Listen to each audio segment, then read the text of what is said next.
bayanan, nagdiriwang at nagpupuri sa isang diwa't himig, isang pagdakila, atas ng pag-ibig mo'y diringgin.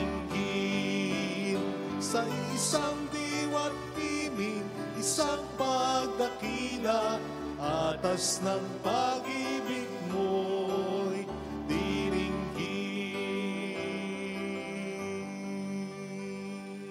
Sa ngalan ng Ama at ng Anak at ng Espiritu Santo. Amen. Sumainyo ang Panginoon. At sumaiyo rin. Gunitain po natin kaisa ng buong simbahan ni San Benito.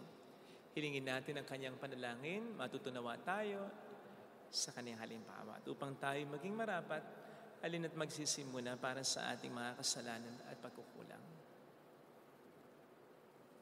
Tayo pang lahat, inaamin ko sa makapangyarihang Diyos at sa inyo mga kapatid, na lubha akong nagkasala sa isip, sa salita at sa gawa, at sa aking pagkukulang.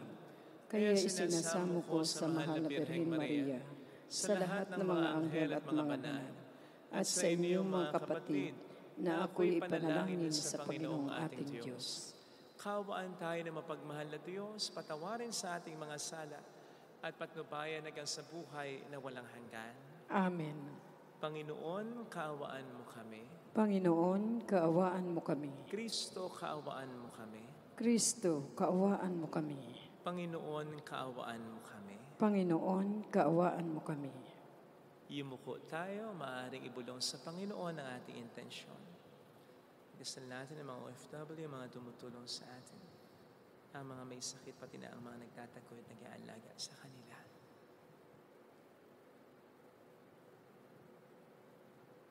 Manalangin tayo. Ama naming makapangyarihan, itinampok mo ang abad na si San Benito bilang dakilang tagapagturo sa mga nagpapakadalubhasa sa paglilingkod sa iyo. Tanging pag-ibig sa iyo ang amin nawang mapahalagahan para taluntunin naming maliksi at bigay na bigay ang landas ng pagsunod sa iyong kautusan. Sa pamamagitan ni Jesucristo, kasama ng Espiritu Santo magpa sa walang hanggan.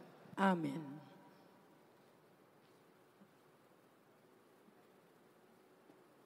Ang salita ng Diyos mula sa aklat ng Henesis. Noong mga araw na iyon, lumakad si Israel, dala ang kanyang ari-arian.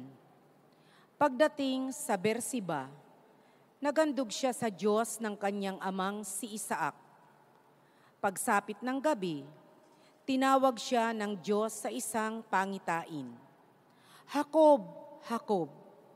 Nakikinig po ako, tugon niya. Ako ang Diyos ng iyong ama, wika sa kanya. Huwag kang matakot na pumunta sa Ehipto. Doon, ang lahi mo'y magiging isang malaking bansa.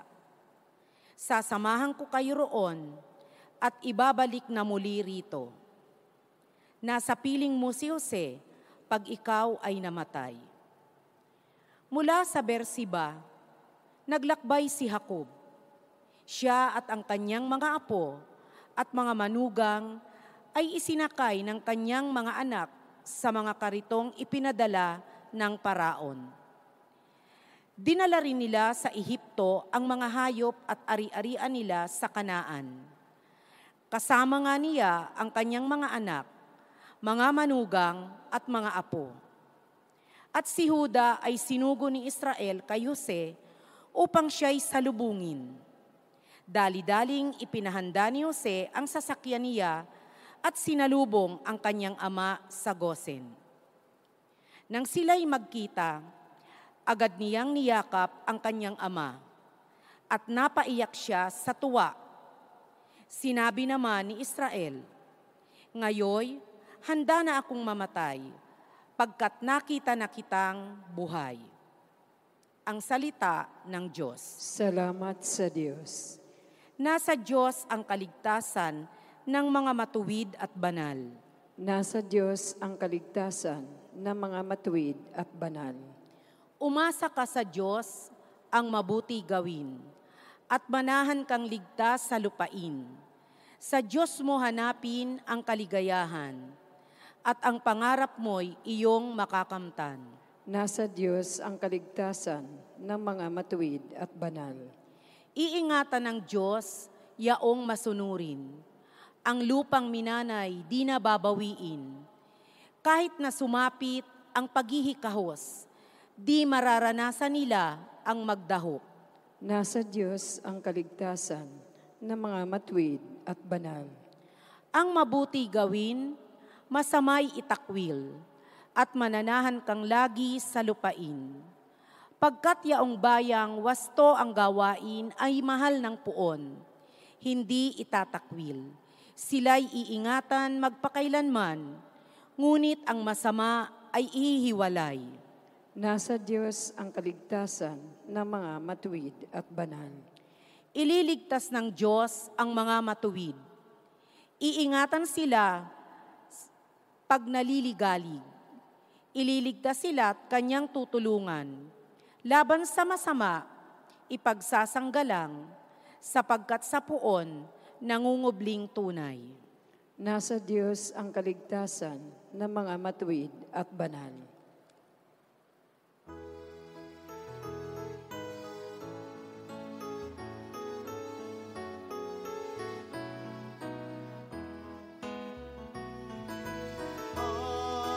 Hallelujah, hallelujah, hallelujah.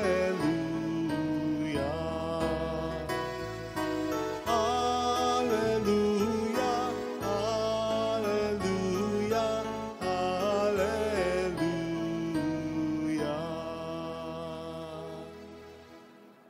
Sumainyo ang Panginoon. At sumaiyo rin. Ang mabuting balita po ng Panginoon ayon kay San Mateo. Papuri sa iyo, Panginoon. Noong panahong yon, sinabi ni Jesus sa kaniyang mga apostol, "Ngayon, sinusugo ko kayo na parang mga tupa sa gitna ng mga asong gubat. Maging matalino kayo, gaya ng mga ahas, at matapat, gaya ng mga kalapati. Mag-ingat kayo sapagkat may mga taong magkakanulo sa inyo sa mga hukuman. Hahagupitin nila kayo sa mga sinagoga. Dahil sa akin, ihaharap kayo sa mga gobernador at mga hari at magpapatotoo kayo sa harapan nila at ng mga hentil. Kapag nililitis na kayo, huwag kayong mabalisa tungkol sa sasabihin ninyo o kung papaano nyo sasabihin. Pagdating ng oras na ito ipagkakalob sa inyo, sapagkat hindi kayo ang magsasalita, kundi ang Espiritu ng inyong Ama ang magsasalita sa pamamagitan ninyo. Ipagkakanulo ng kapatid ang kanyang kapatid upang ipapatay, gayon din ang gagawin ng ama sa kanyang anak. Lalabanan ng mga anak ang kanilang mga magulang at ipapapatay. Kapupuotan kayo ng lahat dahil sa akin, ngunit ang manatiling tapat hanggang wakas ang siyang maliligtas.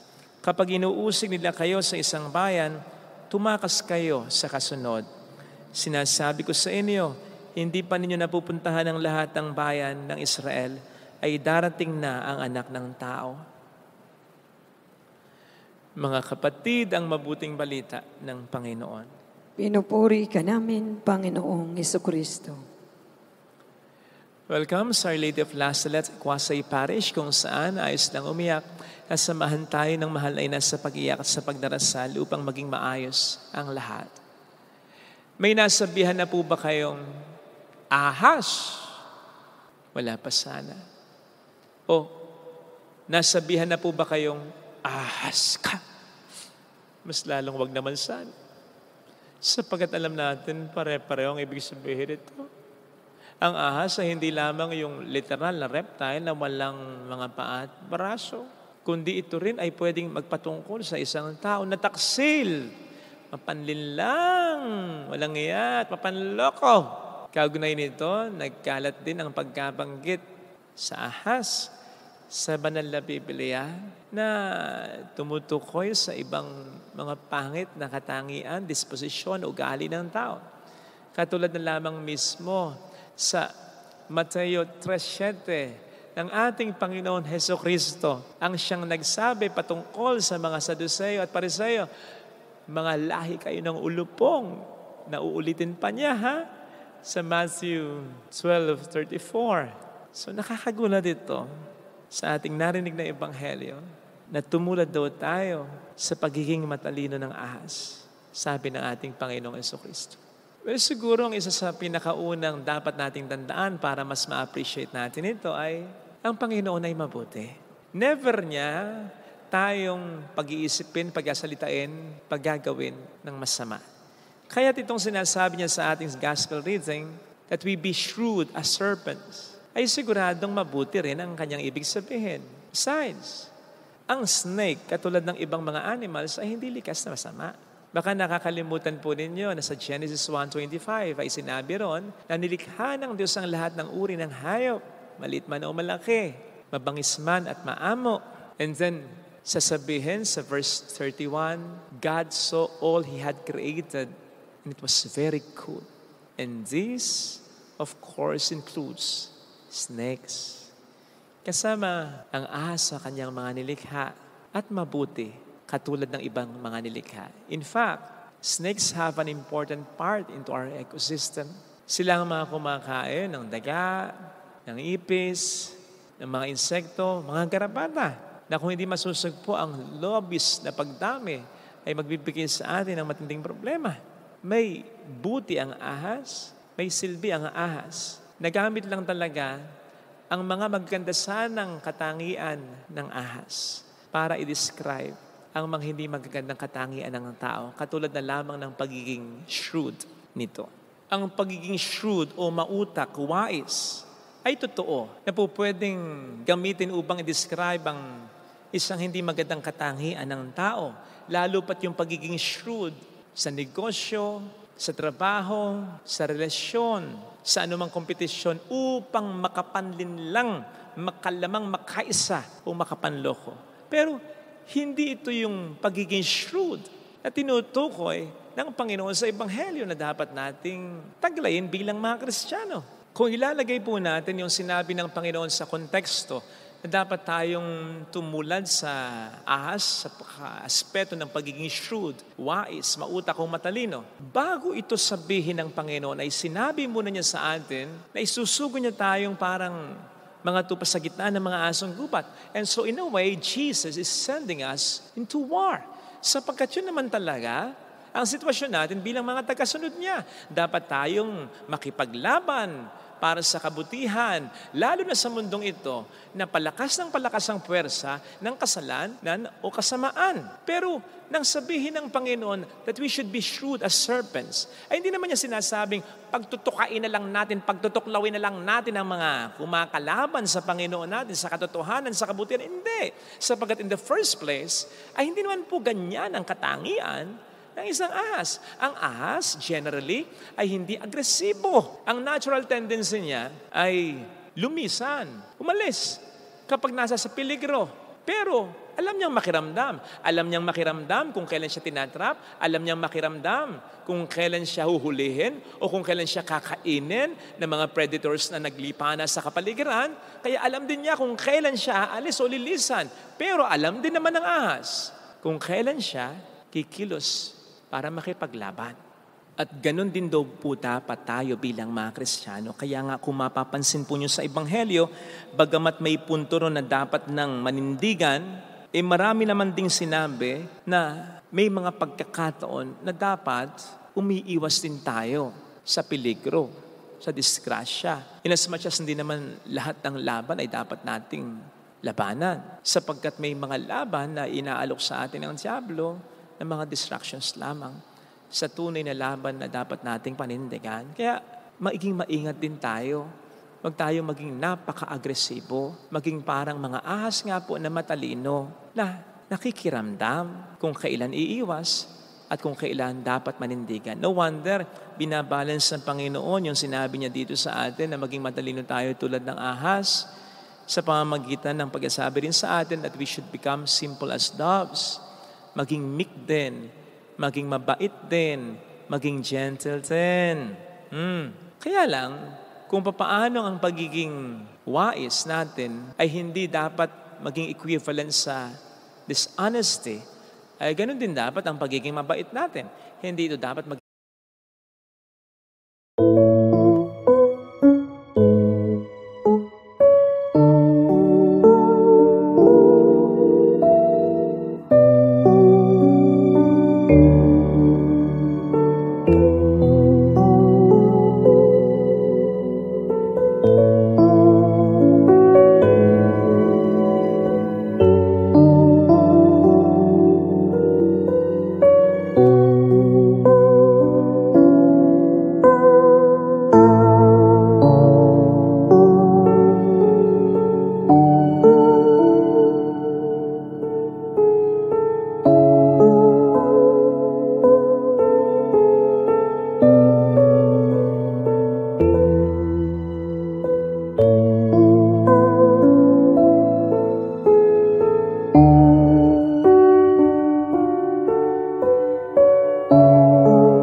equivalent sa gullibility. Hindi dapat maramdaman or at least maisip na kahit sino na dahil nagpapakabuti tayo ay madali na tayong maabuso at maloko. Tingnan po ninyo ang ating Panginoong Jesucristo. Meron pa bang mas gentle kaysa sa Kanya? Wala na. Pero nagalit din siya kung kinakailangan magalit talaga. Meron pa bang mas babait kaysa sa Kanya? Wala na. Pero naloko ba siya? Hindi. Alam niya kung kailan siya tinatrap. Alam niya kung paano lumusot sa pagtatrap sa Kanya. At alam din niya kung kailan niya ito kukomprontahin talaga. So, ganun din daw dapat tayo. Alam dapat natin kung kailan tayo maninindigan at alam din daw dapat natin kung kailan tayo niloloko. Lalong-lalo na sa panahon ngayon, ang isa sa primary weapons ng Diablo ay panloloko upang hindi natin maisip, maunawaan, kaagad-agad na unti-unti na niya na tayong tinatalo, pineperwisyo. Nagkalat pa rin ng fake news na kung hindi mo i-validate, kung hindi mo i-cross-check, sigurado ka maluloko May AI na ngayon na akala mo yung taong kilala mo ang nagsasalita pero computer-generated na pala. Naggagaya yung itsura, yung pagkilos, pagsasalita ng isang tao. Nandiyan na rin yung mga magko-collect ng mga pictures ng mga videos ng isang tao tapos gagawa ng istorya, gagawa ng script para yung tao siraan lang talaga. Nandiyan pa rin, syempre, ang mga kilalang personalidad, nakala mo nagmamalasakit sa bayan. Video pa ng video ng mga mabuting ginagawa nila. Pero sa totoo lang, kung susuriin mo, ay pakitang tao lang talaga, pansariling kapakanan lang talaga. Syempre, nandiyan pa rin yung mga taong pinagkatiwalaan mo, minahal mo, pero niloko ka at inabuso. Na bago mo malaman, masyado ka ng niloko ng big time o ng todo. Tama naman pong sisihin natin sila. Magalit tayo sa kanila.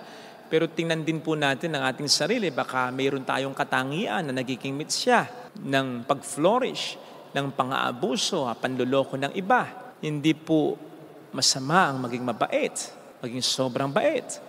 Pero ang kabaitan ay hindi dapat maging katangahan. So much so na magiging easy prey or victim na lang tayo ng pang-aabuso at panluloko ng iba. Hindi rin naman po kasi masama ang lumaban at ang hindi na magtiwala kung kinakailangan ng talaga. So check po natin ang ating sarili.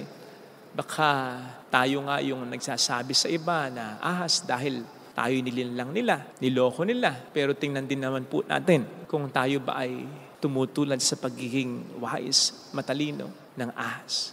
Katulad ng ipinapayo at inuutos sa atin ng Panginoon sa Ebanghelyo natin. Sabi nga natin, walang manluloko kung walang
nagpapaloko. Kung paanong walang pupwedeng umabuso kung walang aabuso. Ito sana ang hilingin nating biyaya sa banal na pagdiriwang na ito.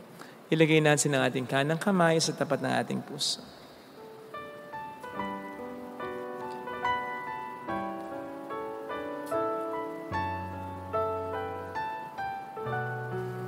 Awitin natin.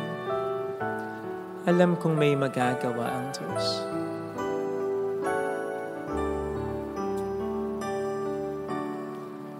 Alam kong may magagawa Makapangyarihan siya. ang Diyos. Alam kong may magagawa ang Diyos. Alam kong may Walang imposible sa Kanya. magagawa ang Diyos. Kung ako'y magtatapat, Kung ako'y magtatapat sa Kaniya'y maglilingkod. sa Kanya'y maglilingkod. Alam kong may magagawa ang Diyos. Kung may magagawa ang Diyos. Alam kong diringkin ng Diyos ang samo ko, Alam kong di sapagkat mahal niya ako. ng Diyos ang samo ko. Alam kong diringkin ng Diyos ang samo ko, Alam kong diringkin ng Diyos sapagkat alam niya ang pinagdaraan. samo ko. Kung ako'y magtatapat, Kung ako'y magtatapat sa Kaniya'y maglilingkod. sa Kanya'y maglilingkod. Alam kong diringkin ng Diyos ang samo. Pikit natin ang ating mga mata. Panginoon, tulungan mo akong maging matalino tulad ng ahas. Katulad ng iniuutos mo, upang hindi ako basta na lang maloko at maabuso. Tunay nga po, Panginoon, na hindi mo na rin manaman, pinahihintulot at ikinasisiya na ako'y pinahihirapan, niloloko, inaabuso ang kabutihan ko. Kaya sana'y tulungan mo ako, Panginoon, na maging mas matalino sa mga pagpapasyang ginagawa ko upang hindi mamihasa ang demonyo sa kaniyang panloloko na ginagamit pa kung minsan ang mga taong malapit sa buhay ko. Hallelujah! Hallelujah! Purihin ang Diyos. Hallelujah! Hallelujah. Kasalamatan siya. Siya ay muling babalik sa atin. Hindi niya tayo iiwan. Hindi niya tayo pababayaan. Paniwalaan natin yan.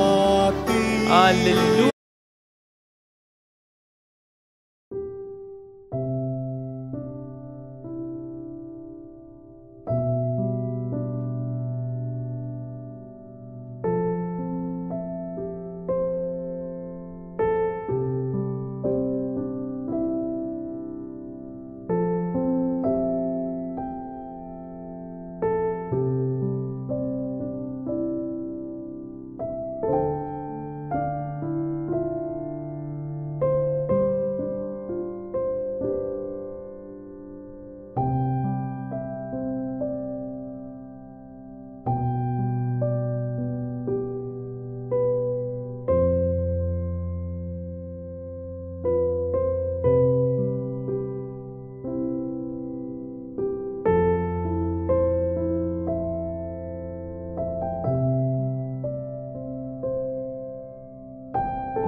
Hallelujah! Purihin ang Diyos. Hallelujah! Sa takdang panahon, babalik ang Panginoon upang tayo kunin tapat siya sa kaniyang mga pangako sa atin. Sabihin mo sa sarili mo, mayroong magandang mangyayari sa iyo. Higit pa sa inaasahan mo sapagkat mahal ka ng Diyos, yan ang pakatandaan mo. Kung lalapit ka sa Jesus, maaaring matagal, maaaring magmahirap, pero magiging maayos din ang kay Jesus, mayroong magandang mangyayari sa iyo. Kung lalapit kay Jesus, kung lalapit kay Jesus. papuri sa Ama, sa Anak, sa Espiritu Santo. Kaparalan sa unang-unang, ngayon magpakailanman, magpasawalang hanggan. Amen. Pag-aalay.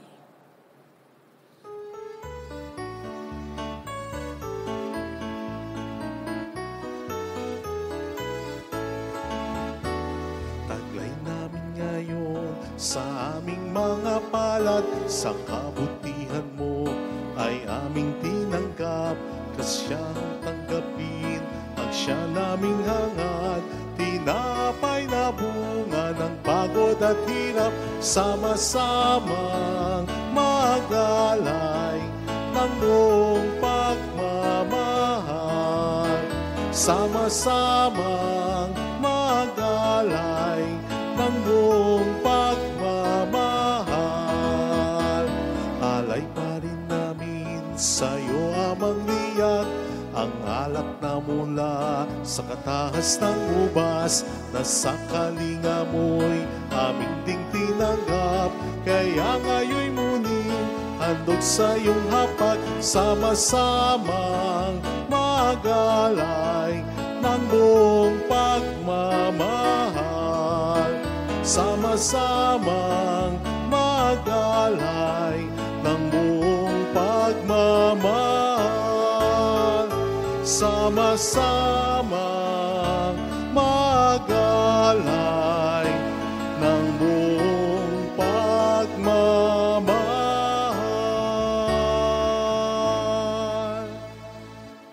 Manalangin tayo, pang ating handog ay maging kalugod-lugod sa Diyos sa mga makapangyarihan.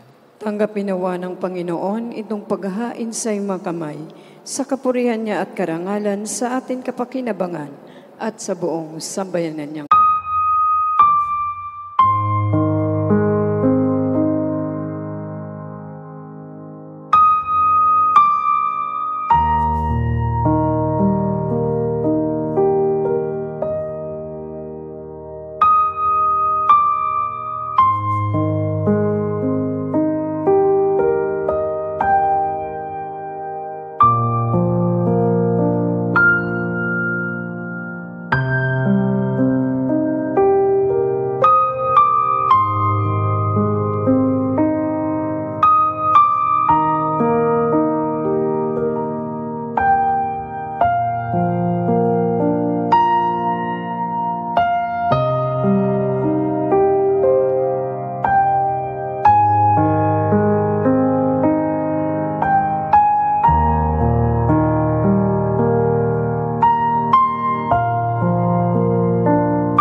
banal. Ama naming lumikha, sa paghahain namin ngayong ginugunita ni San Benito, tunghayan mo ang aming mga alay at ipagkaloob mo na matularan namin ang kanyang mga halimbawa sa pagdulog sa iyo upang kami paging tapating magkamit ng iyong mga kaloob na pagkakaisa at pagkakasundo sa paglilingkod namin sa iyo.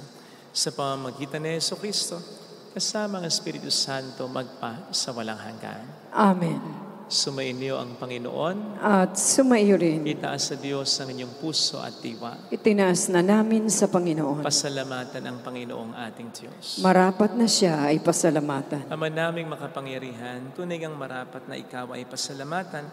Ang pagkaparangal sa iyong kabutihan ay lagi mong pinapaalingaw-ngaw sa iyong sambayanan sa pagkakaroon ng mga kakaanib na maaasahan at tapat tulad mo sa pananagutan upang magbunga ang punyaki ng iyong anak na sa iyong pag-ibig kami matulad. Ang mga banal na tao ay tumutulong sa lahat sa pag-ibig halimbawa at pananalangin wagas. Kaya kaisa ng mga anghel na nagsisiawit ng papuri sa iyo ng walang humpay sa kalangitan, kami nagbubunyi sa iyong kadakilaan. Santo, Santo, Santo, Panginoong Diyos ng mga hukbo, napupuno ang langit at lupa ng kadakilaan mo. Usana sa kaitaasan. Pinagpala ang naparirito sa ngalan ng Panginoon. Usana sa kaitaasan. Ama naming banal, ikaw po ang bukhal ng tanang kabanalan. Kaya't sa pamamagitan ng iyong Espiritu, gawin mong banal ang mga kaloob na ito upang para sa amin ay maging katawan at dugo ng aming Panginoong Jesucristo. Bago niya pinagtiis ang kusang loob na maging handog, ginawa kaniya ang tinapay, pinasalamatan kaniya, pinaghati-hati niya iyon, niabot sa kaniyang mga alagad at sinabi, tanggapin ninyong lahat ito at kanin. Ito ang aking katawan na iahandog para sa inyo.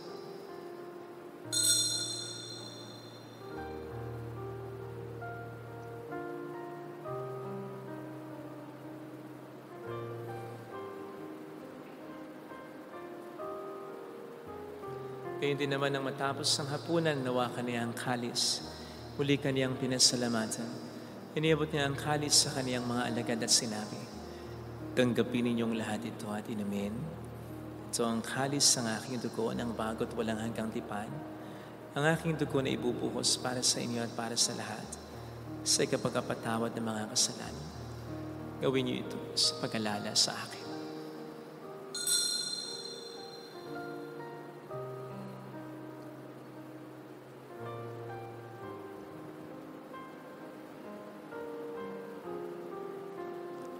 Ipagbunyi natin ang misteryo ng ating pananampalataya. Si Kristo'y namatay.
Si Kristo'y nabuhay. Si Kristo'y babalik sa wakas ng panahon.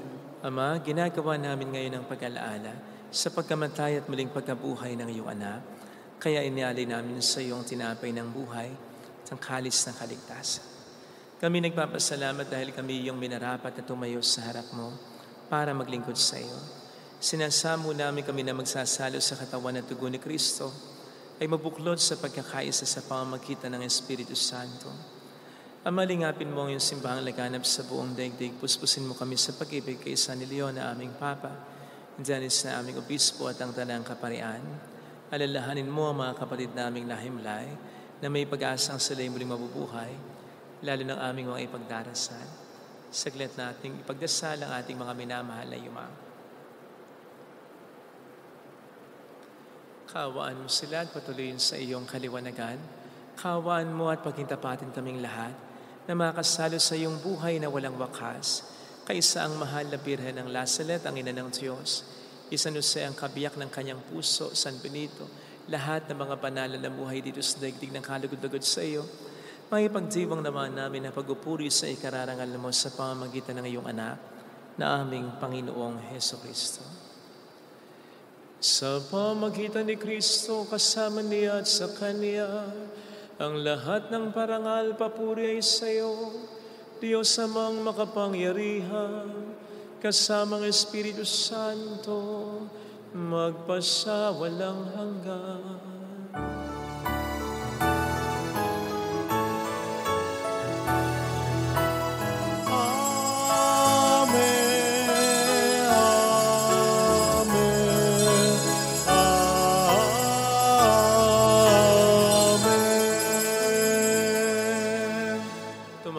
Sa ating Ama.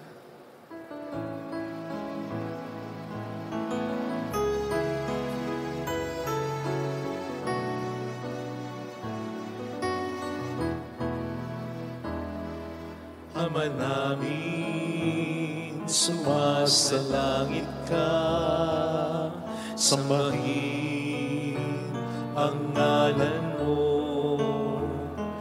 mapasa amin ang kaharian mo, sundin ang loob mo dito sa lupa para nang sa langit.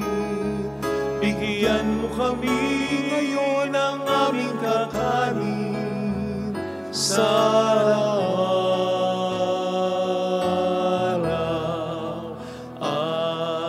patawarin mo.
kami sa aming mga sala,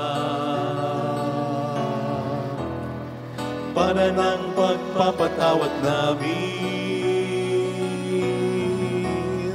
sa nagkakasala sa amin.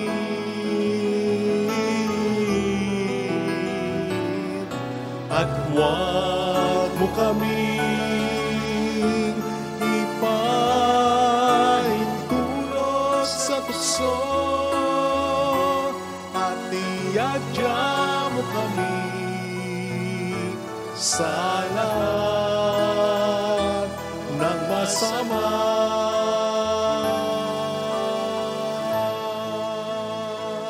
Niling namin kami adya sa lahat ng masama, pagkalooban ng kapayapaan na araw-araw, iligtas sa kasalanan, samantalang aming pinaghahandaan ang dakilang araw ng pagpapahayag ng tagapagligtas namin sa Jesucristo. Sapagkat iyo ang kaharian, ang kapangyarihan at ang kapurihan, magpakailanman. Amen. Panginoong Jesucristo, sinabi mo noon, sinasabi mo rin sa amin ngayon, kapayapaan ang iniiwan ko sa inyo, aking kapayapaan ang binibigay ko.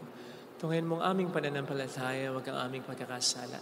Pagkalooban mo kami ng kapayapaan at pagkakaisa-ayon sa iyong kalooban, kasama ang Espiritu Santo magpasa walang hanggan. Amen. Ang kapayapaan ng Panginoon ay sumainyo nawang lahat. At sumayo rin. Magbigayan tayo ng kapayapaan sa isa't isa. Kapayapaan po. Peace be with you. Kordero ng Diyos na nag-aalis ng mga kasalanan ng sanlibutan, maawa ka sa amin. Kordero ng Diyos na nag-aalis ng mga kasalanan ng sanlibutan, maawa ka sa amin. Kordero ng Diyos na nag-aalis ng mga kasalanan ng sanlibutan, ipagkaloob mo sa amin ang kapayapaan.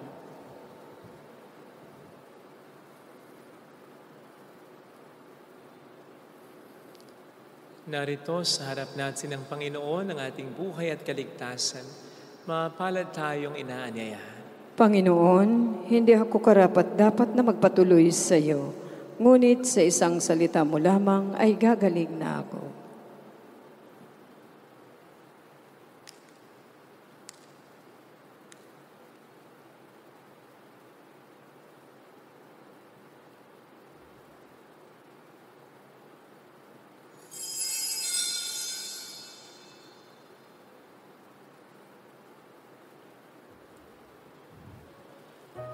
Panalangin para sa espiritual na pakikinabang.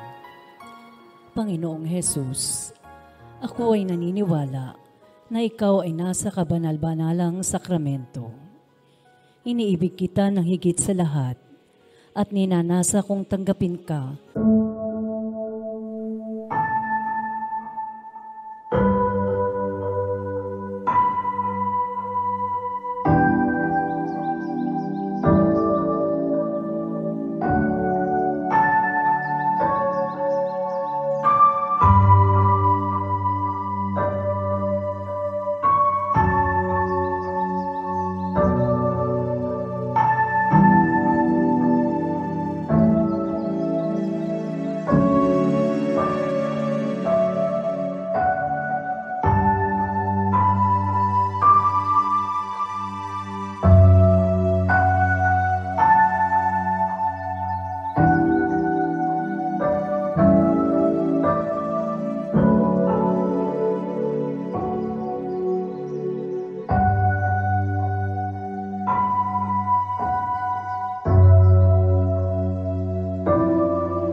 sa aking kaluluwa. Sapagkat sa mga sandaling ito, hindi kita matatanggap sa sakramento. Tumuloy ka sa Espiritu sa aking puso. Niyayakap kita na para bang naririto ka na. Inaalay ko ng buong buo ang aking sarili sa iyo. Huwag mong hayaang mawalay ako sa iyo. Amen.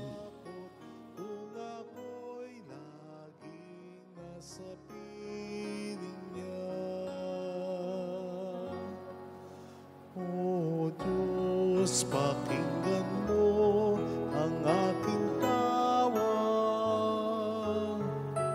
at sa aking mawat mabag. Buhay ko may pagtangkan, buhay ko may pagbantaan, sa'yo pa rin magtitiwala kailanman. Ang Panginoon ang aking tanglaw. Sa panganib ako'y ingatan. Kanino ako pasisimbak, matatakot kung ako'y laging nasa piling niya. Kanino ako masisindak, matatakot kung ako'y laging nasa piling niya.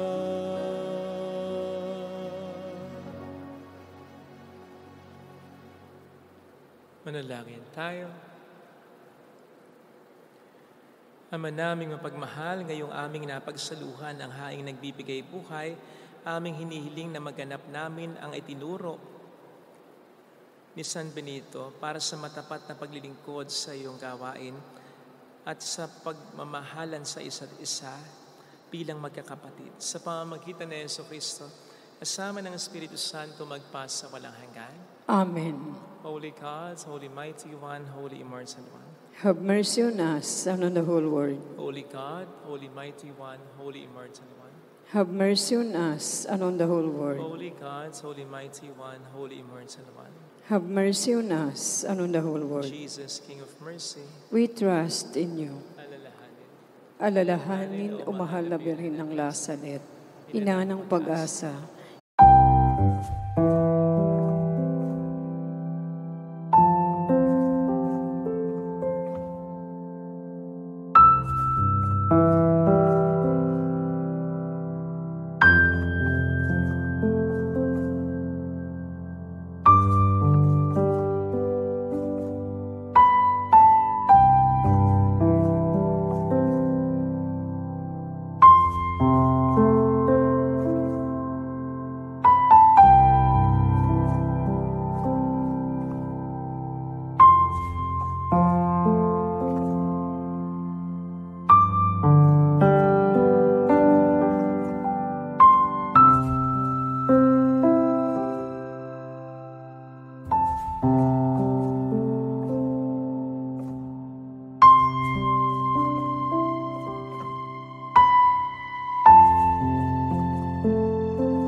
Ikaw ang nagpapaalala sa amin magbalik loob sa Ama. Ito ang nagpapatunay na ang kagandahan loob mo'y nanatiling busilak.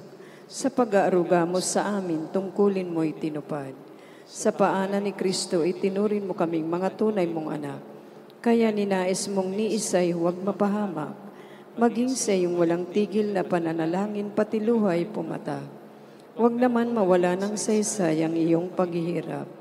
Hiling nawa namin sa iyo, o aming inang liyak, na matapos ang pakikibaka namin sa mundong ito at sa pananatili namin tapat kay Kristo, sa kapurihan mo'y makibahagi kaming ganap, upang kung nasaan ka ngayon ay maparoon din kaming lahat, at ang kaganapan ng iyong kaluwalhatian ng Diyos Amay, tuluyang matupad siya ay nawa. Mahal na bira ng lasal at tagapagkasundo ng mga makasalanan. Ipanalangin mong walang patid kami mga dumudulog sa iyo. Maraming salamat po sa inyong pakikisa at sa mga tulong na binibigay po ninyo, nagiging dahilan para makatulong din po tayo sa iba, sa ibang mga simbahan, sa ibang mga parokya, sa ibang mga institutions at individual. Marami pong salamat sa inyong lahat. Sumainyo ang Panginoon At sumaiyo rin pagpalain kayo sa mga ating pamilya na mapagmahal na Diyos, ng Ama at ng Anak, ng Espiritu Santo. Amen. Gumayo tayo sa pag-ibig ni Kristo. Salamat sa Diyos.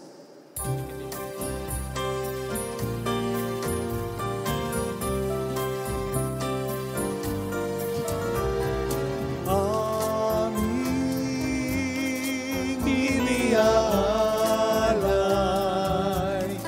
ang pag-ibig na walang kapantay. O kay sarap mabuhay kung may nagmamahal, pagmamahal na tunay at laging dalisay. Ang Birhen kong umibig ay walang sintamis, pagsintang sak na linis sa iyo hanggang langit. O Birhen, Birheng mahal, sa awit at sa dasal, aming iniaalay ang pag-ibig